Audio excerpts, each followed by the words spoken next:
Austatud ettevõtjad, kuulates ja vaadates õhtu otsa nii mitmeid inspireerivaid, tulevikku vaatavaid, ägedaid ettevõtjaid, sattusin mõtlema, kuhu asetub ja mis roll on ettevõtlusmaastikul valitsusel.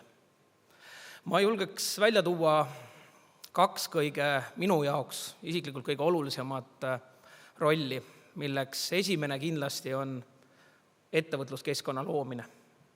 Valitsuse ülesanne on toetada, võimestada, aga eelkõige kõige vähem segada neid ägedaid ettevõtjaid, kes Eesti majandusse panustavad.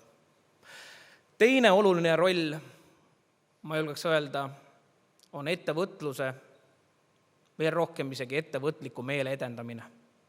See, et meil on ettevõtlusõpe koolides, meil on õpilasfirmad, meil on erinevad inkubaatorid, meil on sellised gaalad, kus tegelikult kogu Eesti rahvale näidatakse, kui äge on olla ettevõtja, kui võimas saab olla ettevõtlik inimene.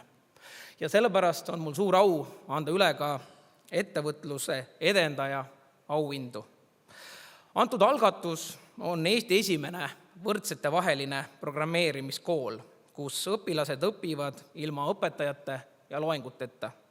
Ainult päriselu projektide, meeskonnatöö ja visaduse kaudu. Jõhvi, Võru ja Paide kampustega tuuakse kõrge lisandväärtus digiharidusega kõikidesse Eesti piirkondadesse, toetades ümberõpet, vähendades ebavõrdsust ja edendades majanduskasvu. Ettevõtluse edendaja 2025 on MTÜ tulevikutehnoloogia hariduse projekt Kood Jõhvi.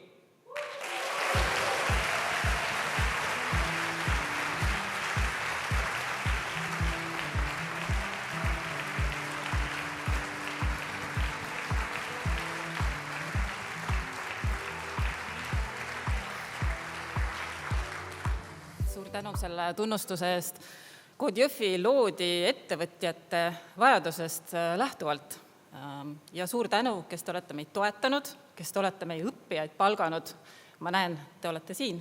Ja te ei ole ainult iduettevõtjad, vaid te olete tootjad, finantsettevõtted. Meie õppijad on kõige suurema oma aja usalduse meile andnud. Ma tahaks neid tervitada.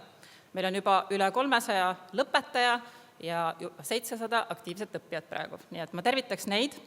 Aga ma tahaks öelda, et üks sõna on siin päris palju täna läbi käinud, see on tehisintellekt. Ja ma tean, et päris paljud teist arvavad, et see võtab arendajatelt töö ära. No meile tundub, et ei võta, sest et päris paljud ettevõtted siin tänagi laval käinud tegelevad, kasutavad tehisintellekti, et oma ettevõtet edasi arendada ja kasvada.